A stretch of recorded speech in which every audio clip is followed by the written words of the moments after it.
and welcome to ShopTalk, the podcast built to unlock union strength through collaborative discussion. Our aim is to have a naturally flowing conversation on relevant union issues, events, and topics. For our first series, each episode will be a dialogue with this year's election candidates. We will strive to cover enough topic areas to give voters a sense of who the guests are as individuals and who they will be as union leaders. Thank you for joining.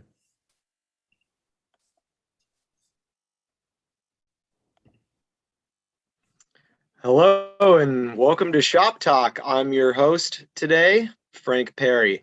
So for today's episode, we'll be switching it up a little bit. While Robert is normally the co-host alongside myself, in this episode, he'll be the guest and I'll be asking all the questions. So Robert Bayze is currently running to be elected to the statewide office of VP of Bargaining. He's been a member of SEIU Local 1000 since 2013 and a dedicated steward since 2015. Robert has held several positions within the union, including as chair of the Young DLC Committee, and it currently serves as the DLC president of DLC 762. He's currently a research data analyst too for the Department of Healthcare Services. So welcome to the other side of the camera, Robert. Hey, what's up, Frank? Okay, I'm gonna get into it. Thanks for having me on your show. Yeah, I had sole discretion to allow you, so now you're on. So welcome. I'm gonna get right into it. And when did you first hear about our union, SEIU Local 1000? The first time I heard about SEIU Local 1000 probably was in the news, the paper or something, but I didn't really pay attention or connect who that group of people was. But I'm sure I heard the name. But the first time I really actually heard of our union, who they represented tied with the name, was right around the start of 2013, I believe. So you came onto the workforce for the state of California in 2013, and you out guns blazing. You became a member your first day, as I recall you telling me, and a day later you co-founded the Young DLC Committee. How did everything get moving so fast for you? How did you get involved in the union on your first and second day? Because that doesn't really happen for most people. Yeah. That is an interesting question for sure. So I got the job in November 2013 with the Department of Health Services. I actually started as a staff services analyst. And when I took that role, it was with the knowledge that there was a union and a union of people that needed help. And so I signed up on the first day because as I was going through, you come for interviews, in-person interviews with the state hiring process. And I was having in-person interviews at the Department of Healthcare Services before I started and got a job offer. And the union organizing rep actually was in the building all the time. Nonstop. A guy by the name of Tariq Bruno. Everyone seemed to know him. Everyone loved him. People, you're just waiting in the hallways, other people interviewing, say, oh yeah, that's Tariq, be hanging out. And so I made sure to tell him, he came and talked to me and thought I was hey, what's up, blah, blah, blah, gave me this spiel, the pitch. I'm like, hey, I'm not a state worker, but when I get this job, and I'm going to get this job, I'm going to get a job as soon as it happens, I'll sign up on the first day, as soon as I'm eligible. And so we started talking, and he talked about, we talked about unions and the basically a whole host of different things. And he had made me aware that, we did have a union here and that it was really sorely lacking young people.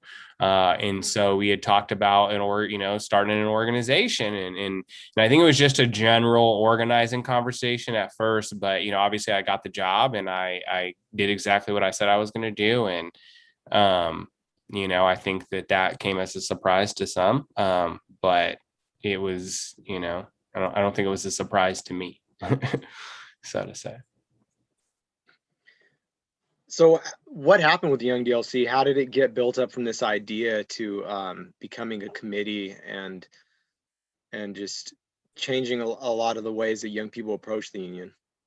Yeah, it's really an interesting question. I didn't really know how severely in need we were of more people.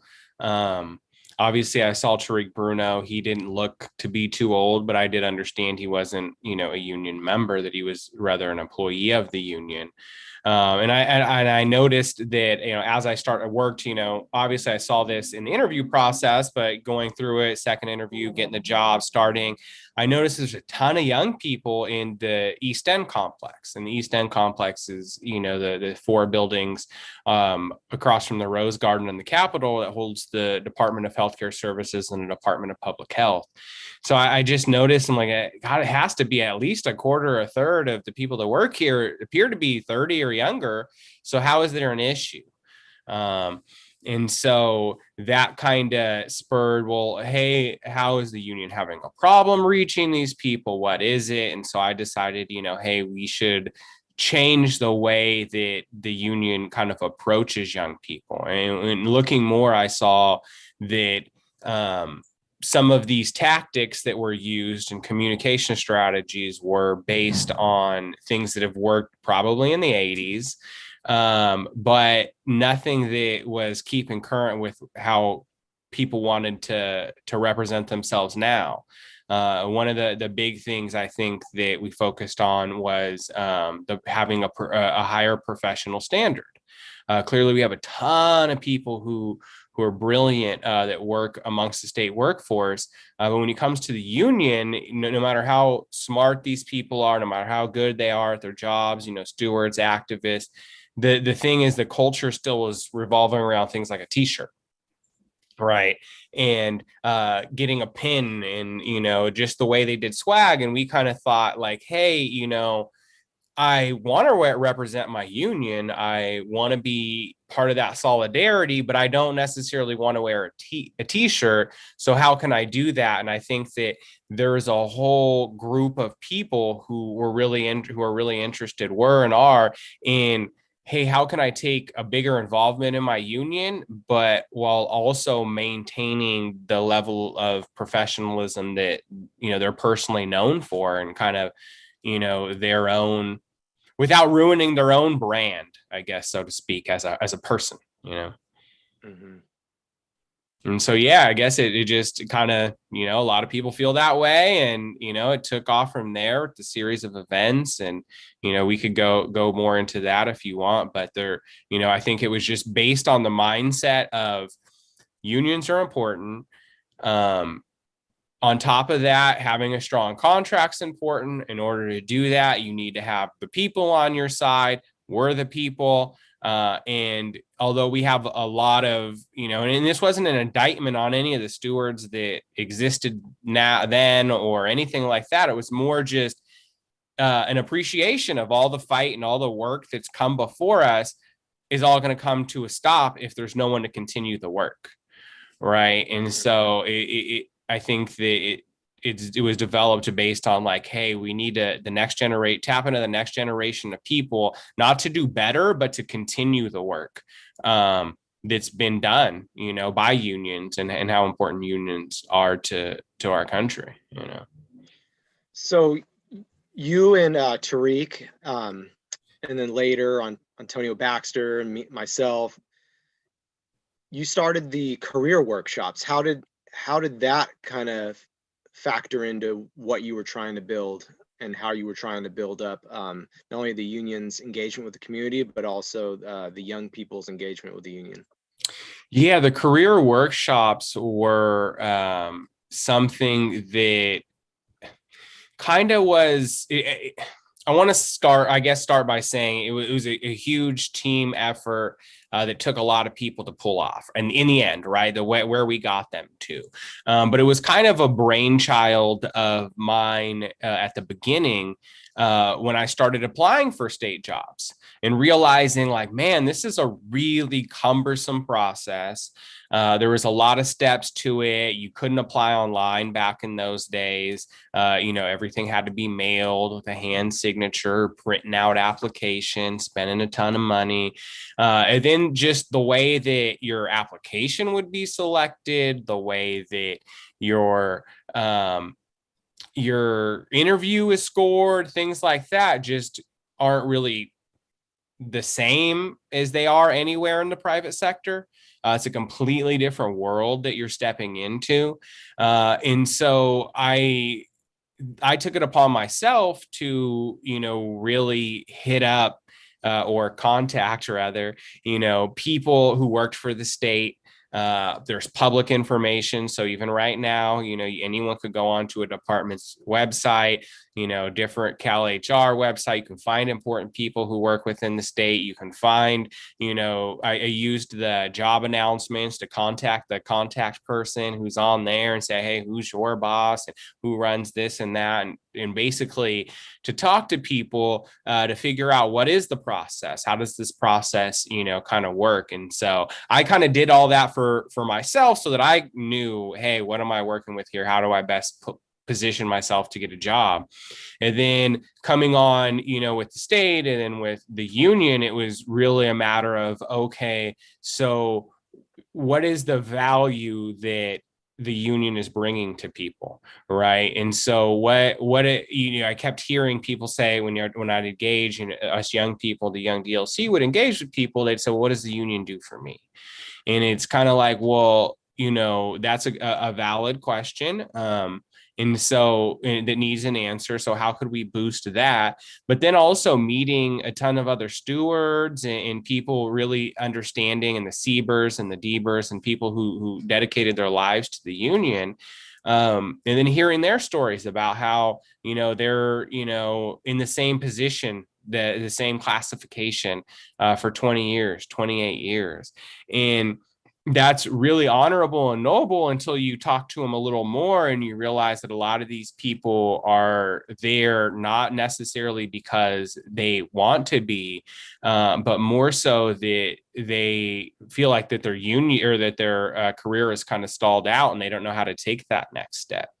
And so the career workshops were originally kind of designed with the idea that, hey, we have a lot of people who are union stewards who really could use help with understanding the process by which civil servants are hired, and using that knowledge and giving them the resources, tools, knowledge, skills, abilities, all of that in order to help them get promoted.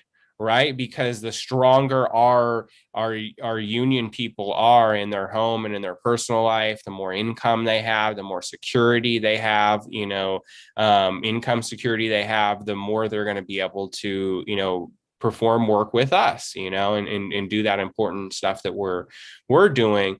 And so, yeah, it was kind of like, hey, how do we get these people promotions? And then, beyond that, it was like, okay, well, we already have, we built these workshops, and the workshops, were multiple hours long, 3 different components, right? And in the third one at the beginning was even talking about how to get people into management. Because it's not enough to just have, really knowledge, heavy and skilled individuals as stewards. But at some point, we can't hold on to them and say, hey, you're Frank Perry, you're 33, you're an AGPA. We're going to need you to stay there until you retire so that you can keep doing a good job for the union. Like at a certain point, we have to say, and there are positions you could go to and stay within the union. We should help you get to those. That way you can continue serving the union. But then also at a certain point, or based on your desires, we should be able to say, hey, we're going to help you get into management, and even though that's, not part of the union anymore. That's good for Frank Perry. We appreciate your service. How can we help you get there? And so the workshops were kind of based around that. And we realized, as well that, hey, well, since we're already building all of these programs, we're already going to be doing these workshops.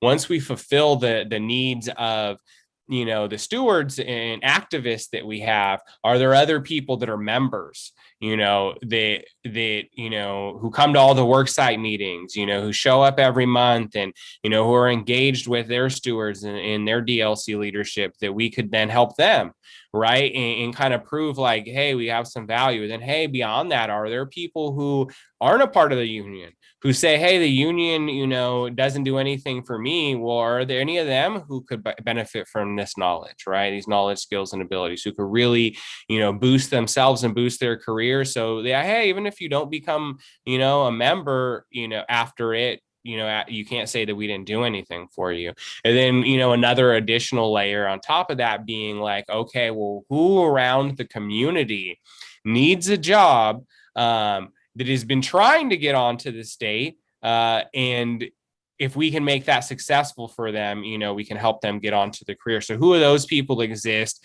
And if somebody were to get a job from us, or, say someone, we heard countless times, oh, I've been trying to get on the state for 1.5 years, 2 years, 3 years. And so if one of those people who's been trying for 2.5 years comes to our workshop and then gets a job 2 months later, well, are they likely to be a member? Are they likely to be a steward? Are they likely to be an activist? And I think that the clear answer is yes, in a lot of capacity on that. And so I think that the career workshop served as a way to really kind of bridge the gap between not only the community and the state workforce, but our stewards and their own ability, unlocking their own ability and potential, and really realizing that if the union is just a collection of people, and we are the union, which a lot of people want to preach to you, well, then we're only a sum, of our individual parts, and the better we can make our individual parts, the better we're going to be as a union. And so really the career workshops were founded on kind of those thoughts and those principles. Yeah, the career workshops were a really great way to not only connect with our members, and our young members, all of our members, the community, and definitely bring them on board, and before they even have a job with the union, to have a positive view of it. Because so many times people's first interaction with the union is hearing bad rumors about the union, to be honest with you, among their coworkers. This kind of brings us right into something I wanted to ask you about. What should be the first time someone hears from their union, that has always seemed extremely disorganized and non-focused from the union's perspective, to be honest with you, is the new employee orientations that have to happen at each department. And if listeners don't know, when you're a new employee at any department, there's quarterly orientations for new employees. So the Department of Healthcare Services, where Robert and I work, every quarter they'll have a new orientation. And if you've started the job there, you within that quarter, you'd go to that new employee orientation. Each department gives the union a chance to speak at that near the end. I've went to a bunch of these. I've seen the union response be nothing. The union has time but doesn't take up the time. I've seen organizers come on and give speeches. I've seen it left to DLC presidents to deal with. I've seen stewards deal with it. So there's no uniform response from the union. Let's say you get this powerful position in the union and you have some say in what happens with these, or in an ideal world, how does the union approach new employee orientations? Because it's not really approaching them right now. You asked a couple questions there. Yeah. And I want to touch on the first one first, and remember this one in case I missed to come back to it. But I think at first you said, when is the first time the employee should hear from the union? And I think that some people would default, kind of like you did, to the new employee orientation and how important and pivotal that is. And I would agree that it is an important thing that I want to touch on deeply. But I think that fundamentally, the first time you should hear from the union should be before you start your state service career. Because like I was explaining with the career workshops, if we're the mechanism by which people gain state employment, then people are intimately familiar with us before they even start. And I understand that we're not a closed shop union. And that nor can we be a closed shop union. And so I don't mean that, oh, people have to go through us to get a state job, but at the same time, we were providing those services. I mean, these career workshops had hundreds of people at them.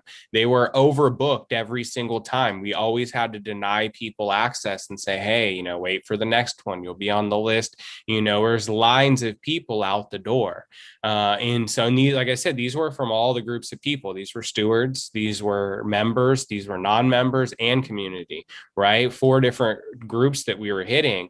And so I think that a lot of that emphasis on the community, like if we kept building these programs and the powers that be kept them going, allowed us to continue this work that we were doing, I think that a lot of people would be hearing from Local 1000 and know about Local 1000 and be in Local 1000 building before one of their buildings throughout the state, the many that we have, before state service even started. So I think that that's when people should hear from their union, right? Is, hey, we're helping you get this job.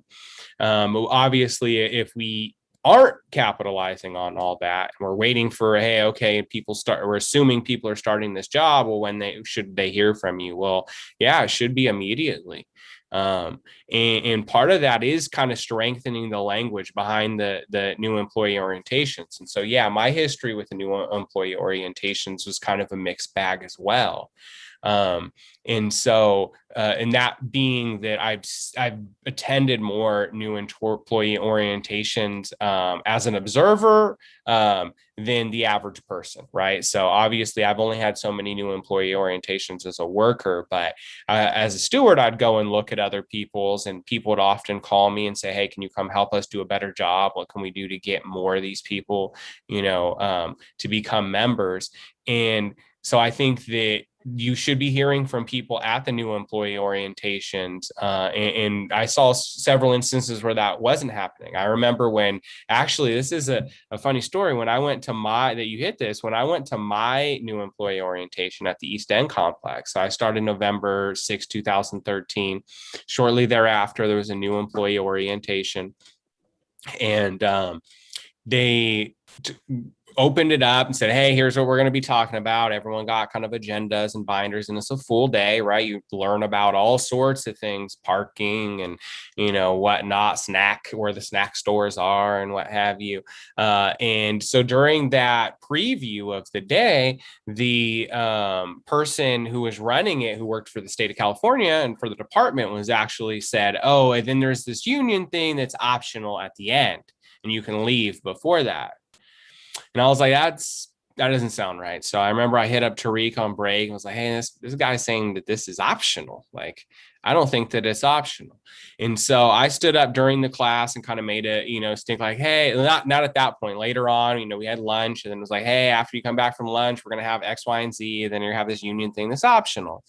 And like, it doesn't seem right that it's optional. And they insist that it was optional.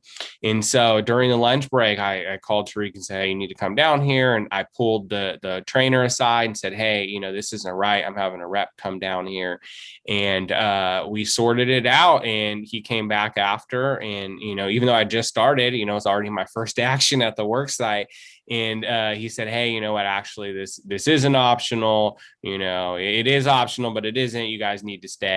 But you don't have to sign up for the union. And so we basically, enforced then again after, hey, you need to be unbiased. And we changed the way that the new employee orientations were happening at the East End complex. And so who knows how long before then that, it wasn't happening, very well, but our numbers for, new members instantly went up. And And so I think that that's a very important moment that we need to ensure not only that there's a contractual obligation that we get time in front of new employees, but also that there's no opposing forces saying, hey, this is optional, or hey, you don't have to listen to this information. And so that enforcement, and making sure that we actually get the 20 minutes in front of people, I think are all things that are absolutely not only vital, but just there is no other way. I guess, it was this is the way. Like, you have to talk to people, you have to hit people at the door, you have to let them know why you're here and why they should be members, and that's just non-negotiable. So should the main office have a team that does the new employee orientations? Should the DLC do it? Should an organizer do it?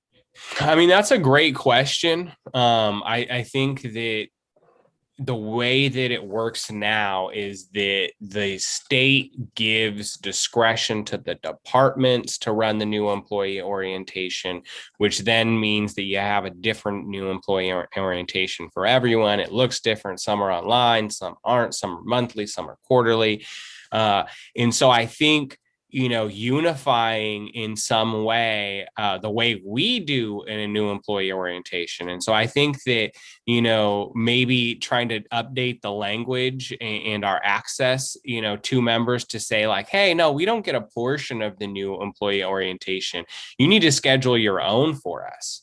You need to schedule a time where we get to be in front of we get access. And part of it is us, of course, like, we have to go and hunt some of these people down. But at the same time, why not say, hey, as the state, we're partners, the state and the union, you have access to all these employees. You need to ensure that every one of them sees our face, and hears from us, within the first 30 days of their employment. And so I think that there's a lot of things in the contract that we could bargain for that would change. And in terms of who it should be left up for, what kind of teams, we did, as the Young DLC, propose a fundamental way to kind of change the new employee orientations. As I kind of had said before, many of us were getting calls to go and help people and help DLCs run their new employee orientations. I actually ran new employee orientations for several different departments, just as like a guest speaker and a guest role on behalf of the DLC presidents in various DLCs, and significantly increased the number of membership. And even at the time, there was a thing called COPE as well that, is still being pushed, the Committee on Political Education.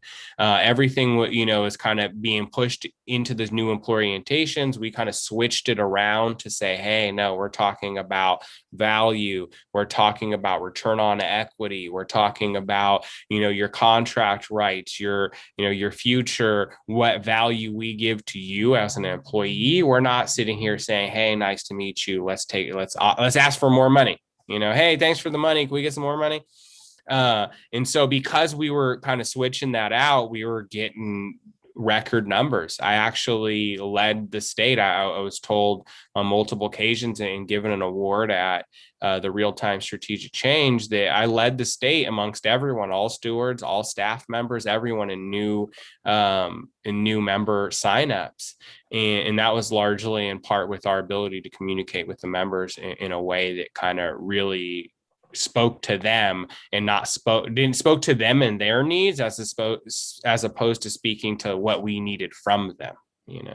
And so who should be doing it, I guess, is a long-winded answer. I think, there's a lot of talented and skilled people. I think it's less about who's doing them and more about what's being done. And so I think, we could, if we have the right people who are elected this election, we can implement that new employee orientation program that we wanted to implement, that we proposed, that they took and let sit on the shelf for years.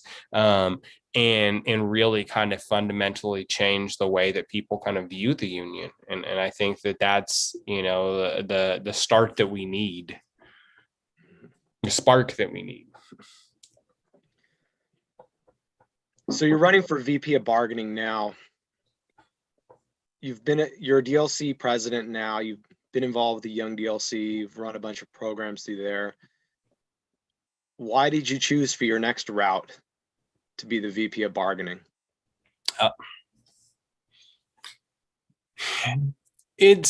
I think it's an interesting question. I've been offered numerous positions and bribes, so to speak, titles, whatever you want, to not run. And I obviously decided to run anyways. And I think that kind of comes down to wanting to fundamentally why. So you're asking, why did I choose VP of bargaining, period? Or it sounded like you're asking why I didn't choose to run for president instead or something. Yeah, president or secretary, treasurer. Why did you feel that this is the one you wanted to make an impact on, is bargaining? As much as I feel that I could be president of this union, that I think that I would, honestly, not trying to sound cocky, but confident, I think I'd be the best choice of anyone who's running for anything to lead this organization. But I also recognize that there is a lot of people running already. There's already a kind of a crowded field. And although confident in my ability, had I, started running a couple years, year and a half ago in 2020, 2019, that I could beat all of these people. At the same time, I think that it was just too much of a risk to say, hey, let's throw yet another name in the hat for president. And so I didn't want to do that just quite yet, but I still did want to be involved, right? I still do want to have a position, that we can help change for the members. And so the VP of bargaining doesn't necessarily give you that off top, but at the same time, I recognize, okay, so if I'm deferring the president position to other people, if one of those people who runs and wins the presidency, there'd be great value for me. And even if not, there'd be great value. And so I guess it kind of boiled down to, I'm running for this to give whoever is the president the option to have an invaluable asset on their team. I don't think that you're going to find anyone who's going to bring what I'm going to bring to the position. And so it's really just, I figure we really need help in bargaining. We need a win in bargaining. I'm good at bargaining. And so why not give whoever the president is the best bargaining soldier there is? And that's, I guess that's me, and really realistically, I've, over my years, of doing debate, doing contract negotiations, I think I've got in my ability to work with people. I think, and I can't say I'm the only candidate because I don't know all the other candidate statuses in terms of who's voting for them. But what I can tell you is that I can certify to you right now that there is someone my name has been circled on the same ballot as every single person running for president. So all the people running for Yvonne, someone who voted for Yvonne has voted for me. Someone who's voted for Richard for Lewis Brown has also voted for me. Someone who's voted for Sophia has voted for me. Someone who's voted for Miguel has voted for me. Someone who voted for Tony has voted for me. And so I think that there is knowledge amongst the people who are in this union that, hey, that I am someone that you need around, and I probably should be running this union. But at the same time, I think that right now the best place for me is to be that asset, and that weapon that gets to be wielded against the state on the behalf of the people. Because at the end of the day, this isn't about me. I would have ran for president. I would have taken the bribe offers and like, yeah, I get to be the chief of staff of an organization. No, this isn't about me. This is about all of us. This is about our wages, hours, working conditions, our contract, defending our contract, having some dignity, having our inflation or our wages keep pace with inflation. I mean, we're just just taking loss after loss after loss after loss. And whoever's the president, if you put me in charge of bargaining, we're not losing. How does it might be difficult to say not being on, the current VP of bargaining, but how does our bargaining approach need to change as you see it? We got to get back to the people. I mean, I think a lot of candidates have hit on it. Part of it is, coming from a position of strength, and the strength comes from the people. And so getting our membership numbers up, but not only just our membership numbers up, because that's passive participation. We need to get our activist numbers up, right? We need active participation. We need to use our steward program as something that's aspirational, right now. Not a ton of people, like, yes, people want to become stewards. Yes, there is a lapse program and people do go through that, but at the end of the day, there's really nothing aspirational about it. It's actually seen more as a commitment that you make, or a sacrifice that you make. Right. And so we have to change that and say, hey, you're not making us as a new employee to the state who's an office assistant, or office technician. You're not sacrificing your reputation to become a steward and kind of, severing your ability to get a promotion. What you're actually doing is you're going through a highly tailored, specified training program that's going to teach you all of the ways in which you can become an analyst, right? It's going to teach you the knowledge, skills, and abilities on how to read and interpret a contract, right? How to analyze a contract, and how to do research, how to problem solve. And all of these things are things that are going to help you in your state career. And so if we can not only rebrand and repurpose, the steward program to be that, right? To be a program where people are saying, hey, this is, I've been an OT for 10 years and I can't get a promotion. This is my guaranteed path to victory. And I would say that's, to a promotion being victory. And I would say that we would even go a step further than that, and say, okay, well, if every department is responsible and eligible to have a training and upward mobility program, right, to get people to go from Unit 4 to Unit 1, we see that they're severely underfunded, that even departments that have them don't use them, properly. Well, why isn't the state doing that? Why isn't the union doing that? Why can't we issue a certification that says, hey, you've completed our steward training program, whatever, modules, you've been a steward for this long. Therefore, as we all know, or we all should know, and if you don't, please, contact me after this and we can talk more in depth. But based on our merit-based system, of employment, you're supposed to list on, when you go for a position, all of your job history includes everything that was paid or unpaid. And so this is an unpaid job that you have as a steward that is analyst or higher level.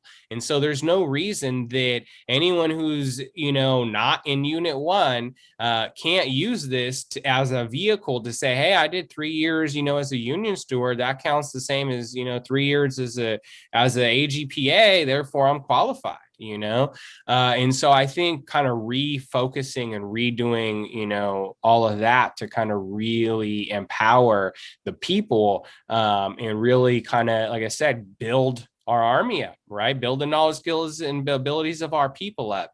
And that's the focus.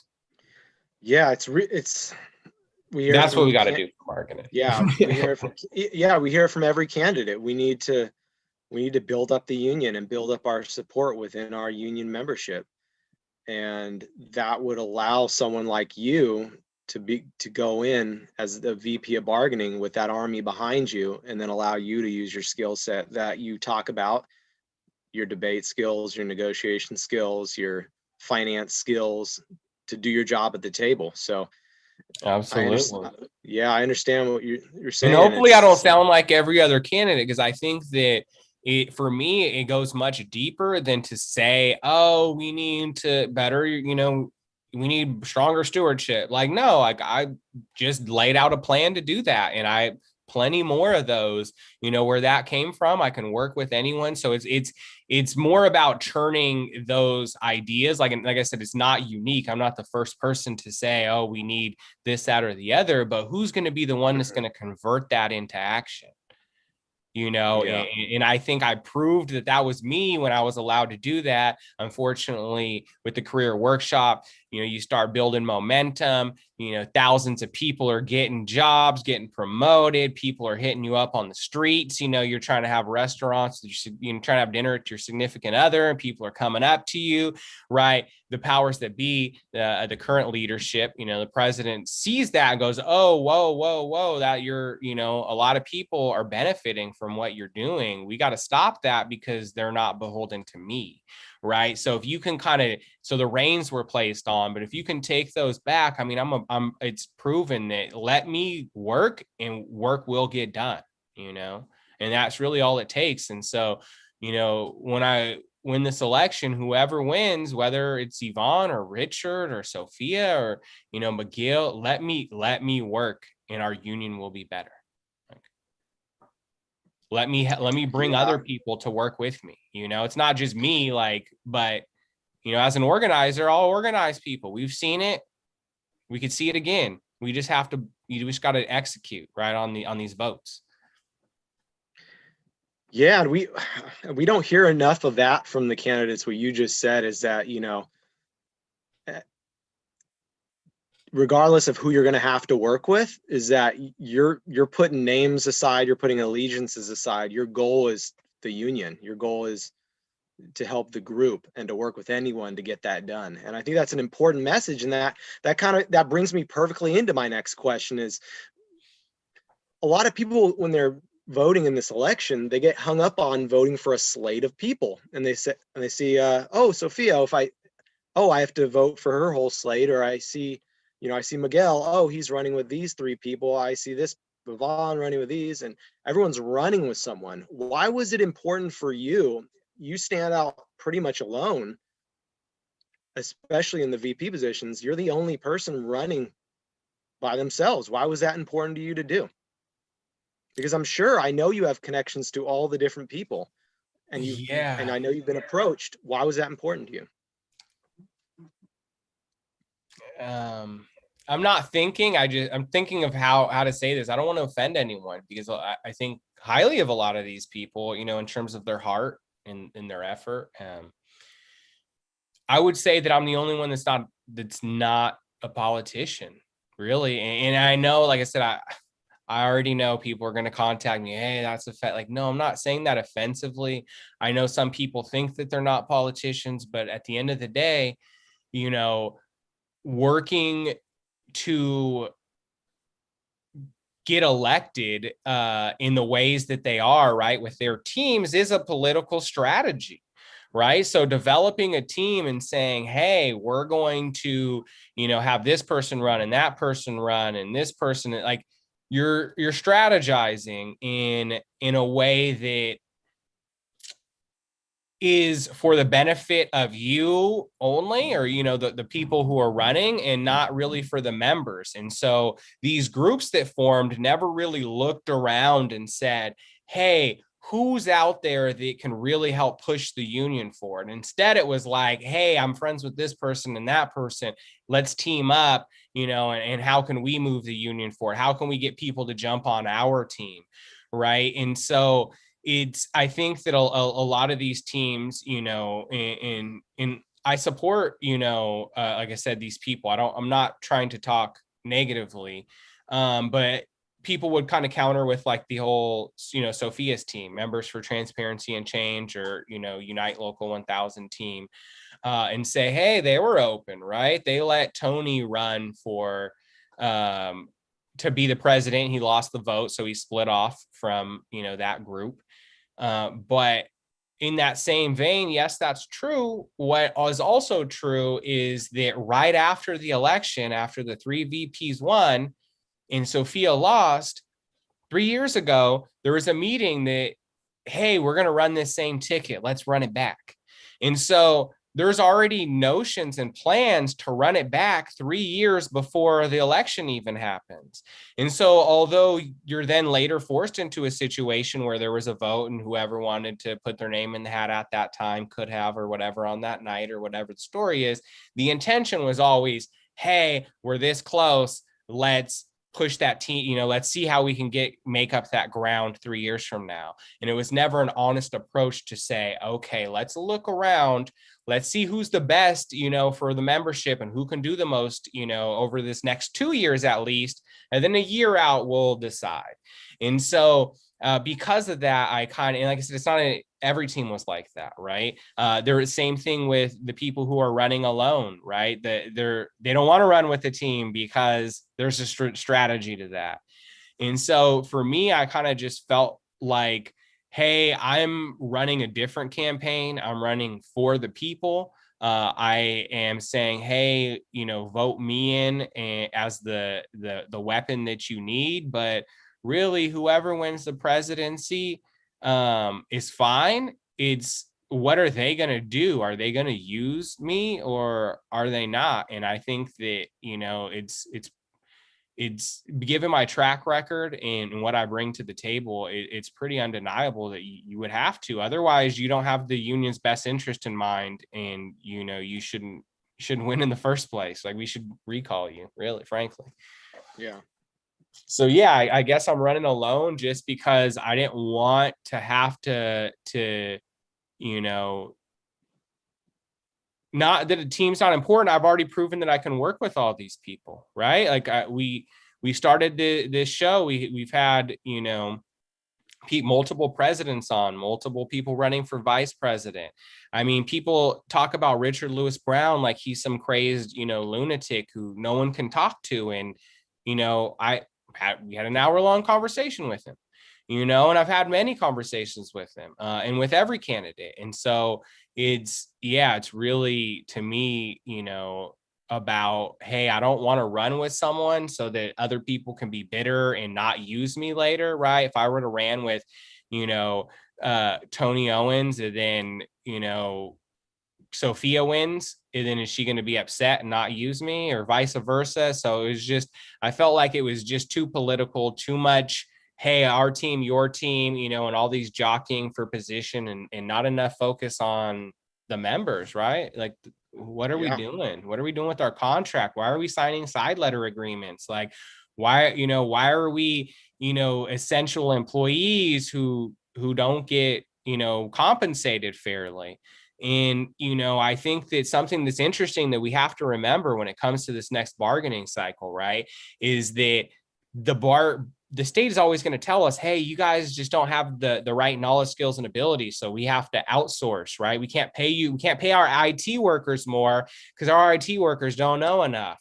But yet we're not going to train our IT workers. We're not going to give them any continuing, education. But yet it's their fault, right? We can't pay them because of that. And so I think we have to remember that the state said, hey, you're essential workers.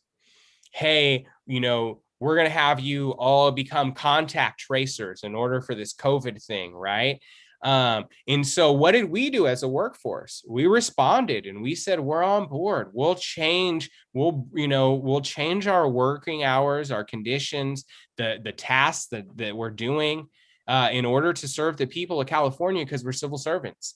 And what happened? The state couldn't train us, right? And so what? Contract chasing really never happened. I mean, it did, but not the way it was envisioned, right? That tens of thousands of people who came off were never trained, right? Or, they were trained, but then, not well enough to actually do the work, and not in time. And so we see time and time again that the failure always wants to get placed on us as the worker, but the failure time and time again is proven that it's the state and the state's ability to manage, its workforce. And so we can't keep taking their mismanagement as a reason for us to not take raises. We still need to get our raises, and you need to figure out your mismanagement issues, right? Instead, it's like you're allowed to mismanage us, undertrain us, and then say we don't deserve more money. And frankly, that's got to stop.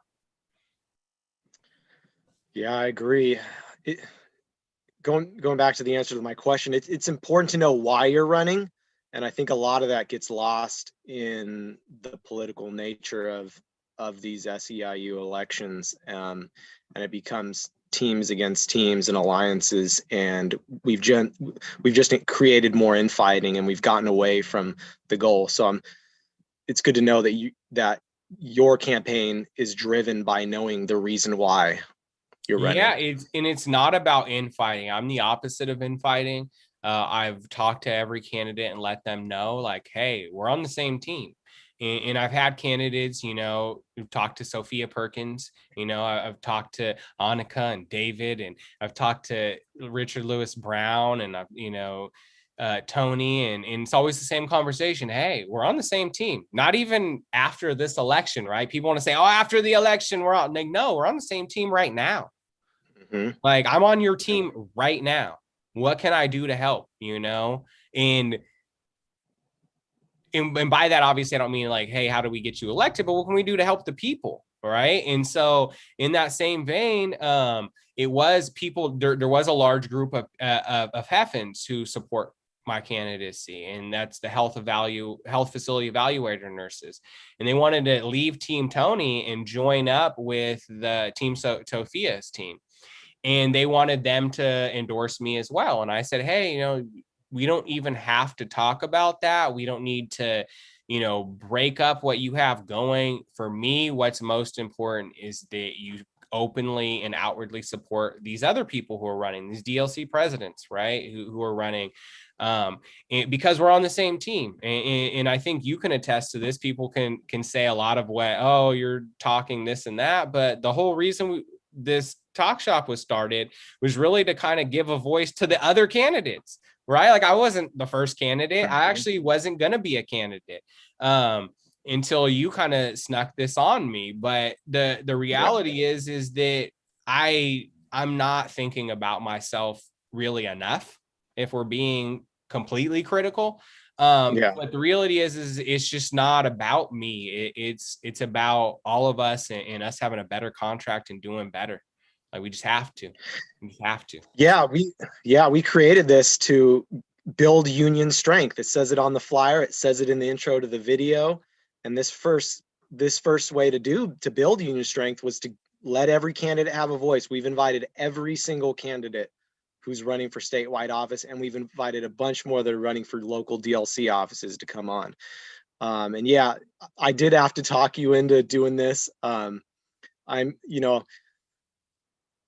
It's too good of an opportunity to pass up, so I had to force you in that chair and ask you some of these questions. But yeah, I can attest to the fact that the goal behind this, and your goal, like you've been saying, like you back up with your actions, and this is another way you backed up your words, was by creating this and giving all the other candidates a floor to speak their mind. So it Yeah, I shows. think it's It shows in important. what you do.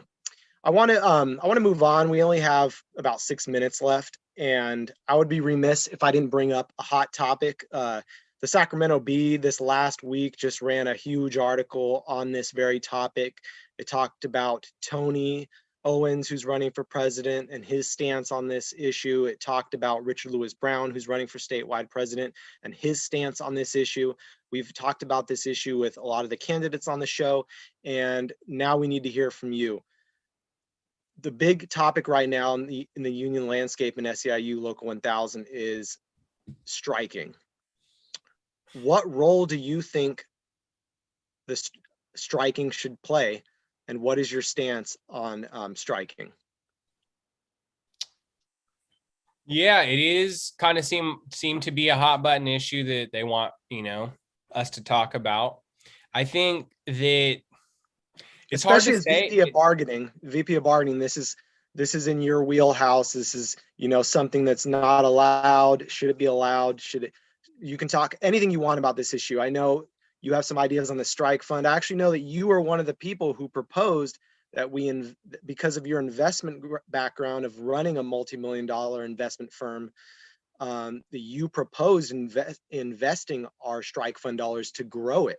So anything you want to talk about with the strike fund, I'll just open the floor since we only have a few minutes and I won't be able to ask follow-up questions. You have 5 minutes to answer this. Yeah. So thank you for pointing that out. Yeah, we did have a strike fund that sat for cash. We sit on cash, millions of dollars for extended periods of time, and we don't make any money on it. And if you know anything about finance, you're actually losing money because of inflation, right? And so it's not actually that you're not making money. It actually, holding money in a no interest account is actually cost. It costs you money, right?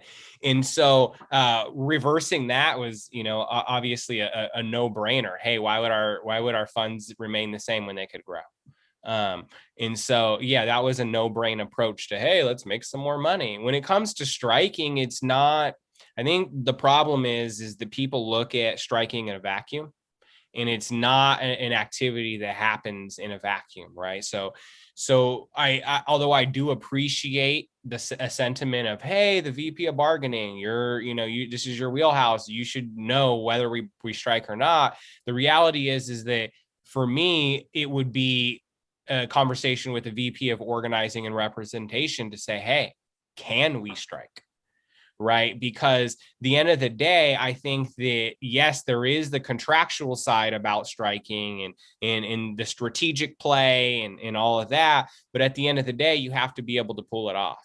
Right. So if we're a team, say we're a basketball team, go Kings, and we run a play and we say, hey, we're going to run this inbound play and we're going to throw it to, this person in the cut, and they're going to go over here. We're going to pass to this person and they're going to dunk, and we're going to win by 1 point because we're down by 1. Well, if that person can't dunk, that person's not in the game, right? Like, how can you draw up a play for this person? So I think that it's important when you're talking about striking to also recognize that, like, well, do we have the people to strike? Are people willing to strike? Are you willing to strike, Frank Perry? If I win the VP of bargaining and I told you, hey, I want us to strike, are you taking your pay cut?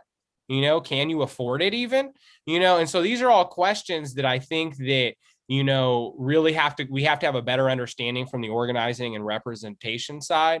When it comes to the whole real controversy, you brought up hey, let's talk about the no strike clause.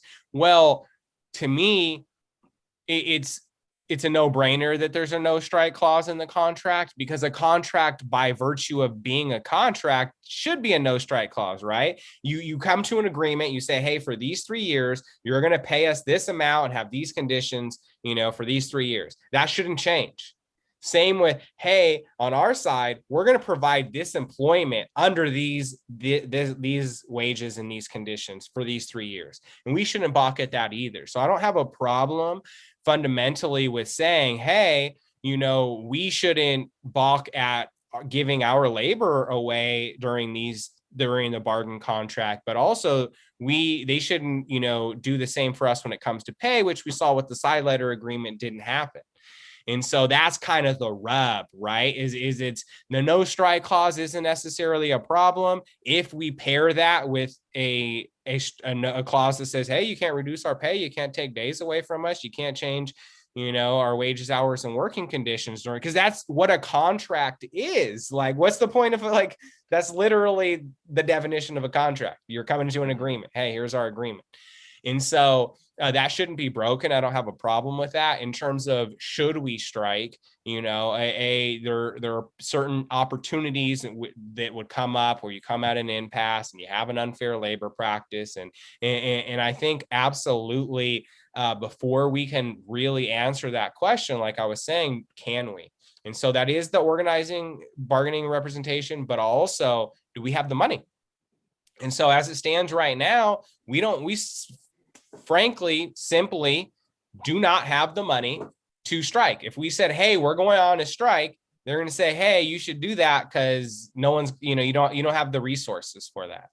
And so I think that the first thing we have to do is realize that we need to build up our strike fund.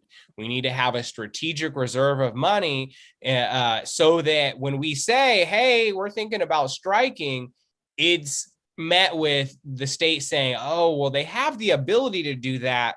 Now, are they going to do that? Versus today, the status quo is they don't have the ability to do that, but are they dumb enough to do that anyways? Probably not. And so we have to at least open the door a little bit to make it more of a mystery on whether, because we could and should. And so, and that I think becomes the question we need to answer. We need to remove the question of whether we can answer that, and then we're only left with whether we should, and then we have a position of power with the state that is undeniable at that point.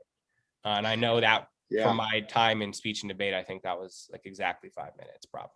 Yeah, I think you ended it well. We can have the bark if we want, but if we have no teeth to bite, then the bark is worth nothing. We can't say we're going to strike but have no strike. So we have to, and strike if we don't have the support of our members, right? So we have to build up the fund and we have to build up the organizing side. So, but thank you for joining, Robert. I appreciate you answering some questions. I'm glad we got you on despite some of your earlier insistence. I had to talk you into it a little bit, but we got you on here, and hopefully people can see this video and see what you're all about. And if you're another candidate watching this video, watching this interview, and you'd like to come on to the Shop Talk podcast, please email us at talkshop1000@gmail.com and spread the message and spread this video to all members to see. Thank you for joining. Thank you for joining us. Look forward to seeing everyone on Wednesday for the next episode. And we should have a new series dropping soon with more of a discussion format. So we'll thank you all for joining. Email us if you want to be on in any capacity, and we'll talk to you all soon.